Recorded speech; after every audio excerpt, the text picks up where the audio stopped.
복음을 중심으로 가장 필요한 가치라는 제목으로 함께 말씀을 나누고자 합니다. 성도님들은 무엇이 성도님들 삶에 가장 가치 있다고 생각되십니까? 무엇이 성도님들의 삶을 충족시켜 준다고 생각하고 계십니까? 그리고 또 무엇이 성도님들의 삶에 가장 필요한 관심의 대상이십니까? 누군가는 돈이 될 것이고, 누군가는 명예가 될 것이고, 또 누군가는 지식을, 또 누군가는 권력이 그의 삶을 충족시켜주는 가장 필요한 가치라고 생각하고 있을 것입니다.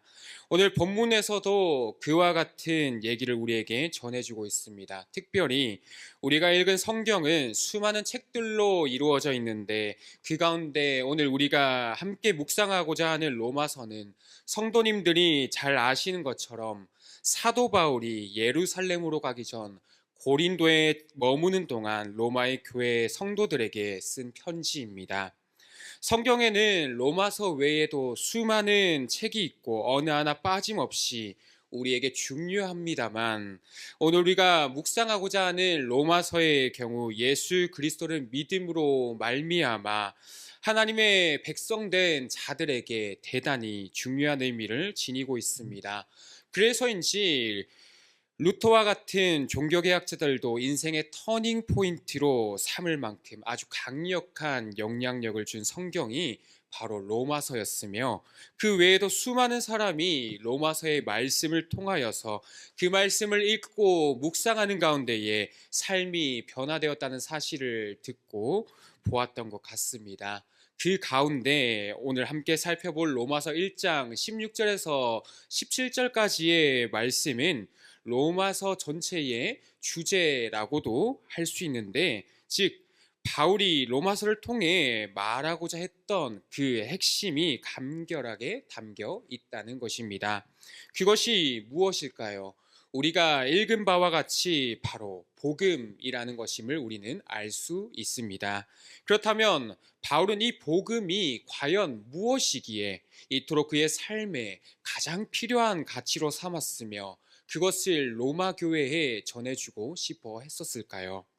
바울이 전해주고자 하는 메시지를 통해 성도님들 스스로 무엇을 인생에서 가장 필요로 하는 가치인지 한번 점검해 보시고, 그저 시간만 보내고 가시지 마시고 성도님들 인생에 가장 필요한 가치를 발견하고 그 가치를 풍성히 누리는 은혜가 있기를 소망합니다.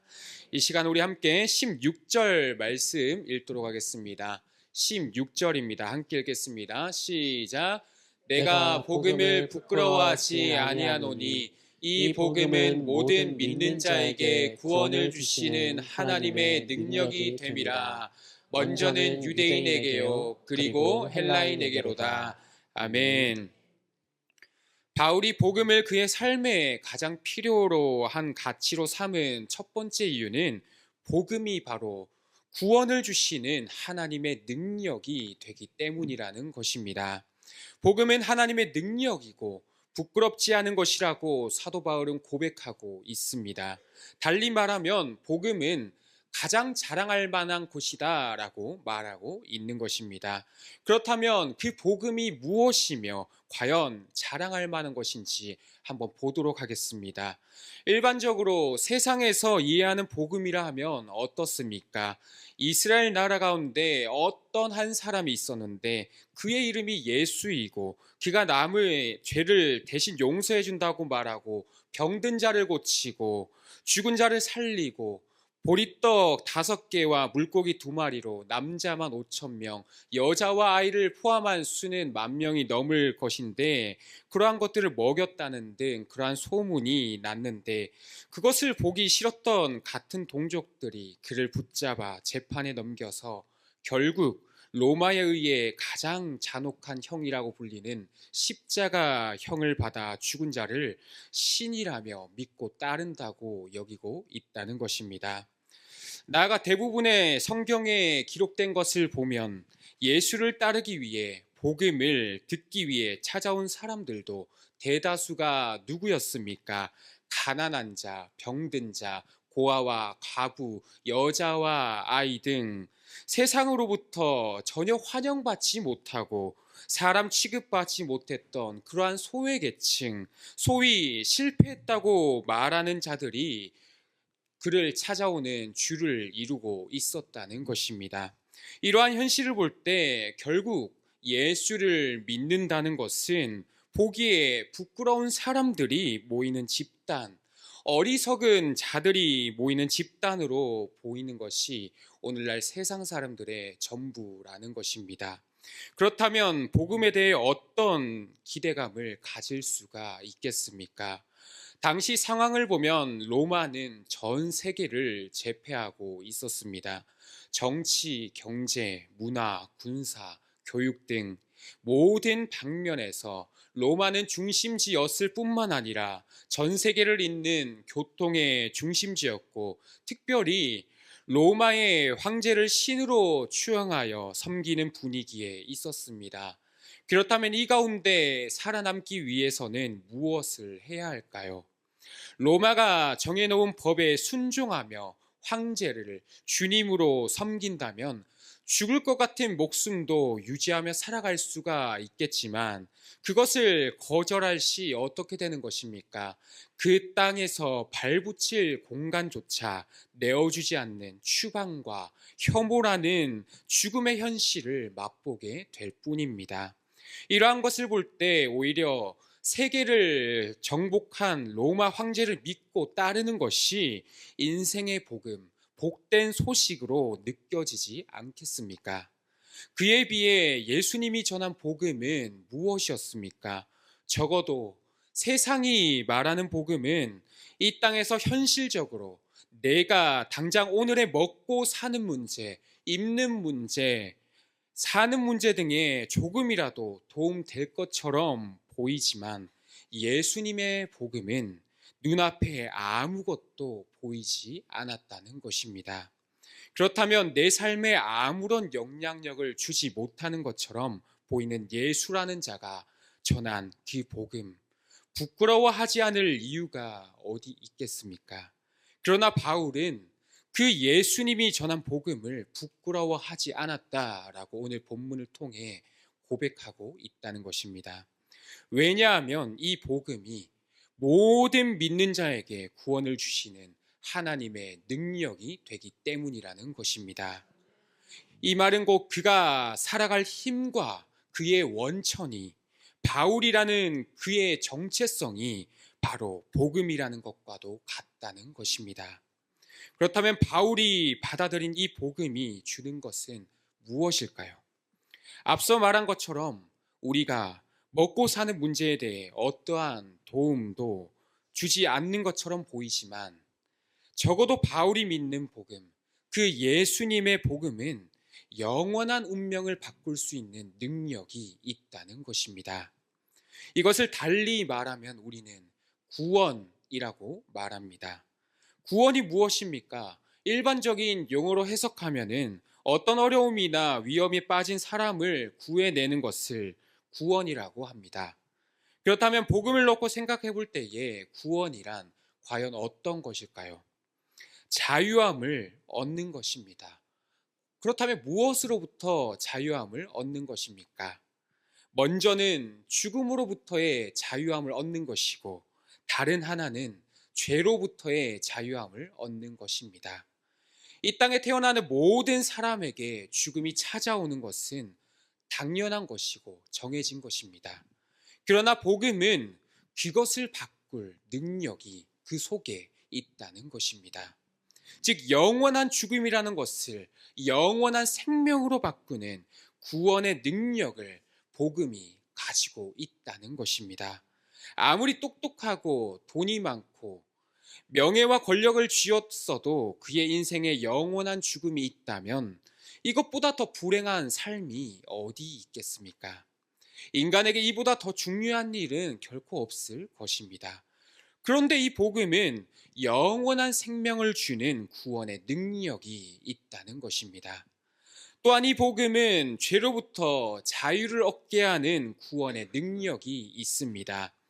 우리는 죄에 대해 잘 모릅니다. 왜냐하면 태어날 때부터 죄 가운데 태어났고 죄에 길들여져 있기 때문에 느끼지 못합니다.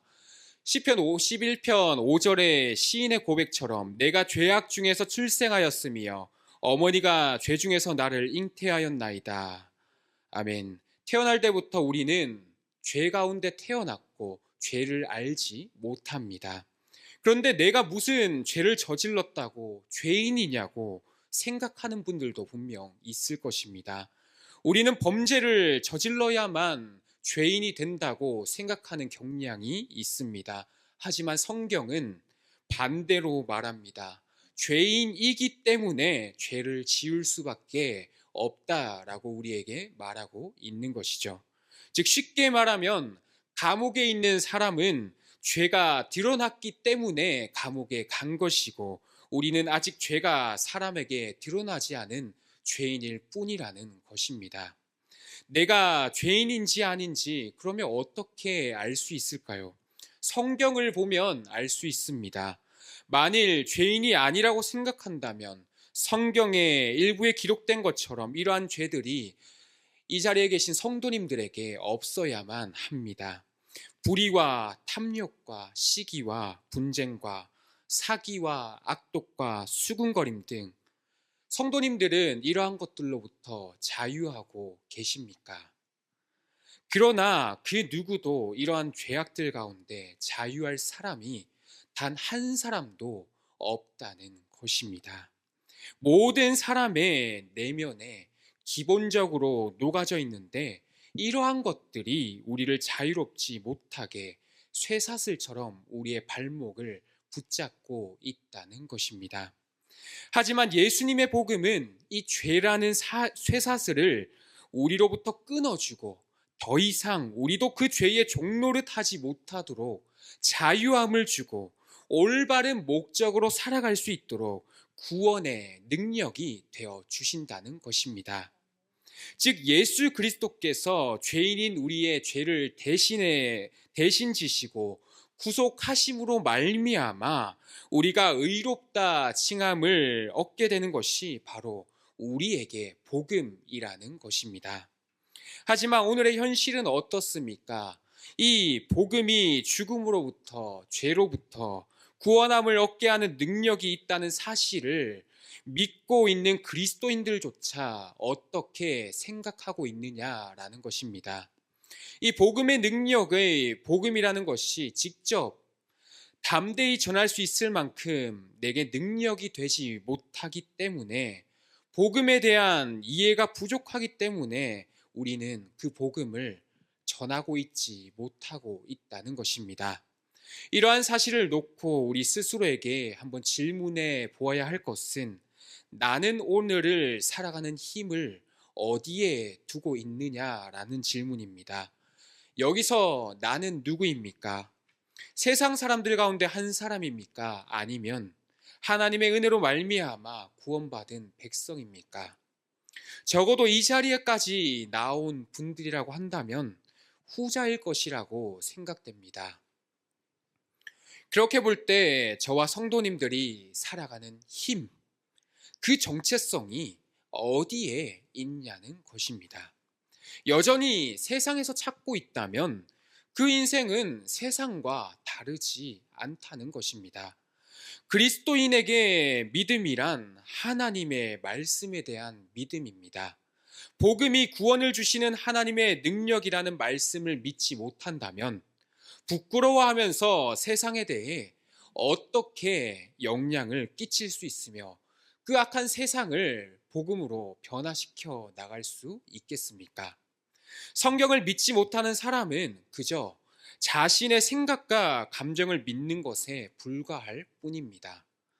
적어도 하나님을 믿는다면 이 자리에 함께하는 모든 성도님들이 그리스도인이라면 그 믿음이 성경 말씀에 대한 믿음으로 분명하게 드러나야만 한다는 것입니다. 하지만 오늘날 교회는 어떻습니까? 지난주 담임 목사님을 통하여 전해진 메시지처럼 세상으로부터 최하위의 평가를 받고 있는 이유, 이단과 비슷한 수준에 비치는 이유가 무엇 때문입니까? 그리스도인은 복음으로 생각하고 증명하는 사람이 아니겠습니까? 그러나 그 말씀 앞에 더 당당하게 살아내지 못하고 있기 때문에 명목상 크리스찬일 뿐 교회 안이든 밖이든 세상 사람과 똑같이 사고하고 행동하며 살아가고 있기 때문에 세상으로부터 더 지탄받는 것이 아닌가, 이런 생각이 듭니다. 교육하면 바뀔 수 있습니까? 복음이 없는 교육을 하면 그저 죽음을 위한 교육이지 사람의 근본적인 변화를 불러일으킬 수는 없다는 것입니다. 바울은 복음을 부끄러워하지 않았습니다. 그렇기 때문에 더 당당한 사람이 되었다는 것입니다. 그는 복음 때문에 더 큰 어려움을 만나도 더 자랑스럽게, 더 자랑스러워 했다는 것입니다. 이상한 일 아닙니까? 바울은 세뇌를 당한 것일까요? 복음을 듣다가 정신이 이상해진 것입니까? 우리가 다 읽지는 않았지만 앞서 1절에서 17절까지 바울은 이 복음에 대해 총 7번이나 언급했습니다. 이처럼 반복되는 단어를 통해 복음에 대해 강조하고 싶은 것입니다. 그렇다면 이와 같은 복음이 위대하고 또 복음이 능력 있는 이유는 무엇일까요?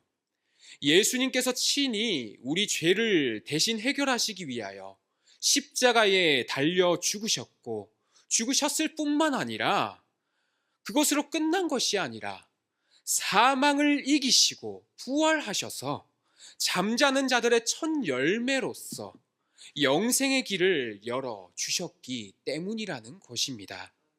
이 사실만으로도 이 자리에 계신 저와 성도님들에게 이보다 더 좋은 복음, 복된 소식은, 굿 뉴스는 없을 것이라는 겁니다.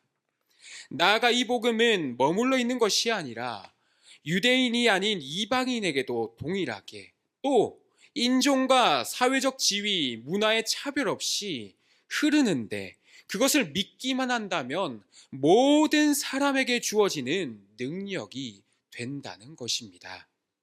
즉 복음의 능력이 약해서 구원받지 못하고 놓쳐버리는 단 한 사람도 없는 것이 바로 모든 믿는 자에게 구원을 주시는 하나님의 능력인 줄 믿으시기를 소망합니다. 죄로 인하여 영원한 죽음과 죽음 이후에도 여전히 죄의 노예로서 고통에 시달릴 수밖에 없는 우리의 인생 가운데에 예수 그리스도의 복음만이 능력이고 소망이고 생명이고 좋은 소식이라고 한다면, 그것이 나에게 가장 필요한 가치라고 생각한다면, 복음의 능력을 알고 경험한 사람이 복음을 부끄러워할 수 있겠느냐라는 것입니다. 결코 그럴 수 없다는 것입니다. 바울이 복음을 그의 삶에 가장 필요한 가치로 삼은 두 번째 이유는 복음 안에 하나님의 의가 있기 때문이라는 것입니다. 17절 말씀 우리 함께 읽겠습니다. 17절 말씀입니다. 함께 읽겠습니다. 시작. 복음에는 하나님의 의가 나타나서 믿음으로 믿음에 이르게 하나니, 기록된 바 오직 의인은 믿음으로 말미암아 살리라 함과 같으니라. 아멘.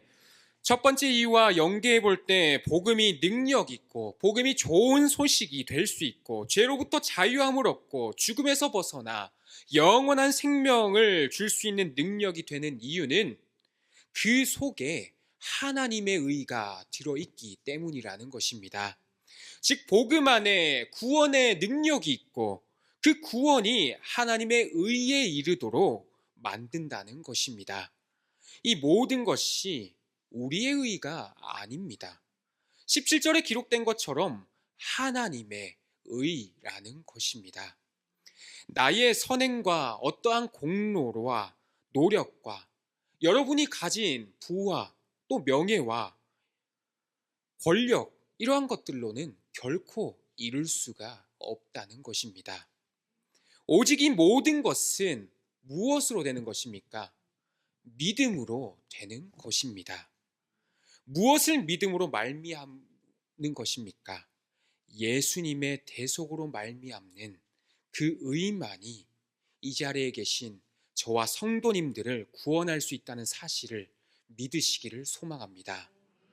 여전히 죄 많고 허물 많은 모습이 저와 성도님들에게 그대로 있지만 하나님의 독생자 예수님을 통하여 십자가에서 만드신 그 의를 우리가 덧입음으로 말미암아 하나님의 의로 우리를 덮어주셔서 깨끗하다고 여겨주셨다는 것입니다. 그것을 우리는 칭의라고 합니다. 그럼에도 불구하고 나의 삶에 변화가 없는 이유는 무엇일까요? 의인이 되었다는 사실을 제대로 깨닫고 있지 못하기 때문이라는 것입니다. 예를 들면 저기 저 강원도 어느 산골짜기에 계시는 어르신들에게 비트코인 100개를 선물로 한번 드렸다고 우리 한번 가정해 봅시다. 어르신들의 반응이 어떻겠습니까? 보이지 않는 이 비트코인, 이걸로 뭘 할 수 있을까요? 그럼에도 불구하고 어르신들은 그 100개의 비트코인을 얻었음에도 불구하고 여전히 어르신들은 새벽에 농사 지으러 나가실 거라는 겁니다. 왜 그렇습니까? 그것이 하나에 1억 4천이고 100개면 140억을 받았다는 사실을 전혀 깨닫고 있지 못하기 때문이라는 것입니다. 마찬가지입니다. 예수 그리스도를 믿음으로 구원받았다고 하지만 구원의 가치를 모르면 여전히 옛날 방식의 삶으로 되돌아가게 되어 있다는 것입니다. 즉 죄에 얽매여 살던 삶으로 우리는 돌아가는 습성이 우리 속에 여전히 남아 있다는 것입니다. 그렇기 때문에 우리는 그 삶으로 돌아가지 않기 위해선 무엇을 해야 할까요? 날마다 그 복음 앞에 내 삶을 비춰보고 점검해야 할 줄 믿습니다. 말씀을 맺고자 합니다. 오늘 제목과 같이 성도님들에게 가장 필요한 가치가 무엇인지 발견하셨습니까?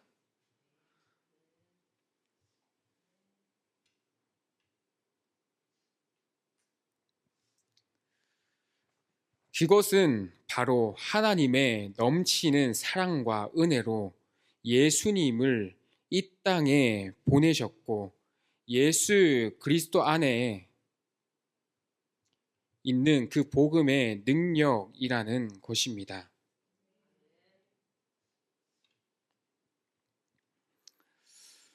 예수 그리스도 안에서 우리를 깨끗게 하시며 그 안에서 우리를 영광스럽게 만드는 복음밖에 없습니다. 복음을 통하여 무엇을 하려고 우리를 구원하셨습니까? 결코 정의롭고 선행을 많이 해서 직분이 있기 때문에 잘나서 구원하신 것이 아니라는 것입니다. 우리는 비록 하나님 앞에서 연약한 존재이며 죄인이지만 세상의 약함을 예수님의 빛으로, 세상의 악함을 예수님의 빛으로 드러내기 위하여 죄의 용서에 관심 없는 자들에게 죄로부터 자유함을 얻을 수 있는 하나님의 그 능력, 영생을 얻을 수 있는 능력을 전하기 위하여 저와 성도님들을 이 구원의 자리로 우리를 초대해 주셨다는 것입니다. 사도행전 4장 12절에 이렇게 기록되어 있습니다. 다른 이로서는 구원을 받을 수 없나니 천하 사람 중에 구원을 받을 만한 다른 이름을 우리에게 주신 일이 없음이라 하였더라. 아멘. 이 복된 소식이 우리에게 전해지는 목적을 놓친다면 복음이 우리의 삶의 능력으로 나타나지 못하게 되는 것입니다.